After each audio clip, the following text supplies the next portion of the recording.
சிறப்பு ஈனும் செல்வமும் ஈனும் அறத்தின் ஊங்கு ஆக்கம் எவனோ உயிர்க்கு.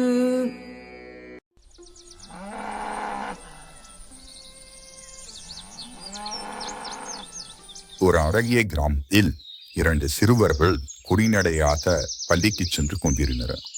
அப்பொழுது அந்த வழியாக வந்த முதியவர் ஒருவர் வெயிலும் பாக்கம் தாழாமல் தள்ளாடி கீழே விழுந்தார். அதை கண்ட இருவரும் அருகே சென்று பார்வையிட்டனர். அதில் ஒருவன் மட்டும் அவர் எழுவதற்கு சிறிதும் தயக்கமின்றி உதவி புரிந்தார். எழுந்த அந்த தாத்தா, இந்த சிறிய வயதில் நீ செய்த இந்த உதவி மிக பெரியது என்று கூறி அவனை ஆசீர்வாதம் செய்தார். அறம் சிறப்பையும் அளிக்கும், செல்வத்தையும் அளிக்கும். ஆகையால் உயிர்க்கு அத்தகைய அறத்தை விட நன்மையானது வேறு யாது?